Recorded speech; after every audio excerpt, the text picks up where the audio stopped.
Shall we take a look then at Summer of Sam? I think we shall. Summer of Sam takes us back to 1977 and a New York City experiencing a heat wave that is causing tensions to rise. Unlike in Do the Right Thing, though, there is another element at play: fear. During this particular summer, residents of New York were frightened by a number of murders committed by the .44 caliber killer, a serial killer more commonly known today as the Son of Sam. For most of the film, though, this is, well, it's a background to the lives of the inhabitants of a fictional area of the city, where are to be found serial cheating, raging hypocrite, hairdresser and general Get Vinny, John Leguizamo, his wife Diona, Mira Sorvino, and Richie, Adrian Brody, Vinny's best friend and avowed punk. Though it's not clear if it's the character or the actor who thinks British punk culture comes via Melbourne. Egad, that accent.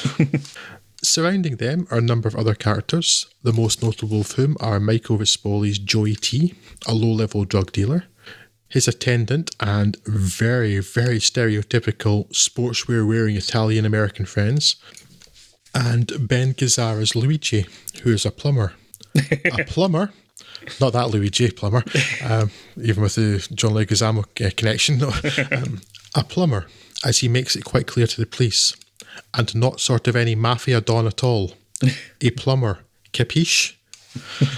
As the killings continue, and Vinny's neighbourhood becomes more tense, having been the scene of more than one of the killings, the inhabitants take it upon themselves to discover the identity of the Son of Sam, and bring some good old-fashioned mob justice down upon him, based on good old-fashioned mob detective work, like someone having a car, or that it stands to reason. He's got funny eyes, and, well, he's a bit weird right enough. Richie in particular is not going to fare well, as he is dared to be different, and, infamy of infamies, he may be gay too. The prosecution rests, my lad. I found Summer of Sam kind of a frustrating film.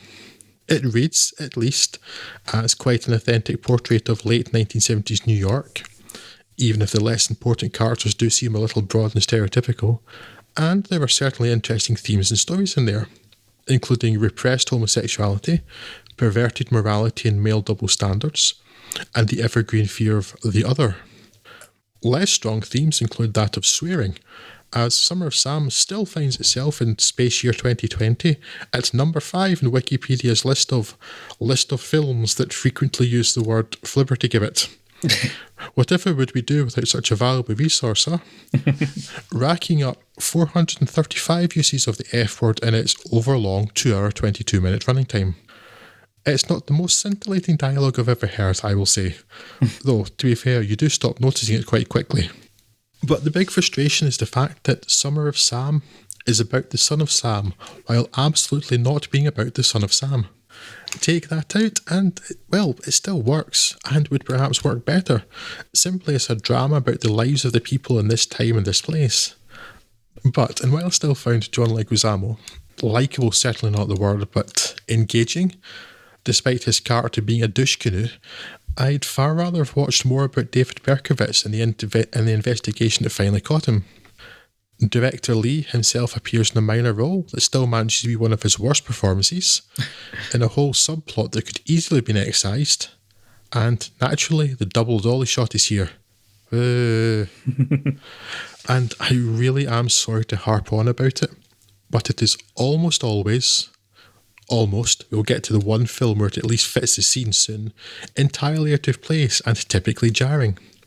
The upside of watching a lot of the work of one filmmaker over a short period of time is that you can appreciate any progression in skill and craft, and you become more aware of style and recurring themes. The downside is that you become acutely aware of the things that niggle. Acutely. And I would finish by saying that I also learned, except that I was never in the slightest doubt, that if you're going to have a character be told by a dog to kill people, do not, whatever you do, show the dog telling him this. It's a bad, bad time. Yes, I thought that was a very funny scene. I don't think it was intended to be funny, but yes, just randomly having John Turturro as a dog show up. Yeah, kill people. Yeah, I'm broadly in the same place as you, just to be boring. It's a weird film on a number of levels. Like, I didn't really know a great deal about the Summer of Sam going into this, other than, it's about the Son of Sam killers. And it's not. Or it is, but it's not. I don't, it was seemed to be like mildly controversial because it was fairly graphic in its detail of how the actual killings are taking place, and it shows a lot of violence in that regard. But it almost doesn't tie into the wider plot of what the actual characters that we know about are doing. Exactly. It's got basically sod all to do with it for the most part. Yeah, I mean, I don't know. In a way, I kind of don't. It's one of these things. Serial killers are kind of fascinating by nature, but maybe there's a solid argument for saying we shouldn't actually give them any oxygen or publicity at all, because that's what some of them are after. It's only going to perpetuate this with other people. But if you are going to make a film about these serial killings, I was expecting it to be a bit more about the serial killer and not the effect that the serial killer had on, well, New York, but in particular this section of New York. But again, I can understand how that would seem to be an interesting tack to take, and it did kind of drag me along for a little bit because you've got some kind of interesting characters, and seeing how the kind of tension rises as he kind of goes on, leading to the kind of events of the end of the film, where it kind of, to a degree, draws back to the do the right thing scenarios, as that kind of was building in tension and all that as well at the end. But it's just markedly less successful because the characters ultimately aren't as interesting or as empathetic. Not necessarily sympathetic, but I can't really build up a lot of empathy with what these characters are doing a lot of the time. None of them are particularly interesting to me. So yeah, ultimately it's an interesting experiment, but it doesn't quite work, and it's insanely long for what it is. I don't know if this is seems to be a bit of a recurring theme with the kind of mid-career at the minute of St. Lee stuff. It's like there's just not enough content, there's not enough ideas, there's not enough vision in here to sustain 142 minutes, it says here. Which felt a lot like 142 minutes. He's done long films in throughout his career, but they always felt justified with it. I mean, Do the Right Thing's not a particularly short film. Look at how long Malcolm X is, but it deserves and requires every moment of its running time. Yes, exactly. And those films did not feel long. This film felt long. This film felt like it ran out of ideas. This film felt like it was put in. It felt like its violence was gratuitous. It felt like it didn't really need to be there for the plot to work, and it was just simple shock value rather than anything. Rather than that violence being used to make any kind of wider point about society or anything like that, it just seemed like a bit of a waste of time. You could split this, I think, into two films that are individually quite good, either about the kind of impact of the Summer of Sam on this group of friends and how it kind of breaks them apart and all that stuff. And it could have one about David Berkowitz himself, the Son of Sam, and what he was doing and how they caught him. But this kind of doesn't really land on either one. It didn't quite hang together. That's exactly what I was saying. So exactly my point. It's either one of those things would work, but they have so little to do with each other. Like the fear is fine as an inciting cause for the paranoia and the trying to find the weird people that don't fit in with your worldview in your neighbourhood. Yeah. But then just keep the actual Son of Sam killer out of it, because it bears no relation. Yes. Yeah, or you make like a Zodiac type film about Berkowitz himself. It's strange. I don't know what he was hoping to achieve there to have so much of a crossover. And then there's a talking dog, Scott.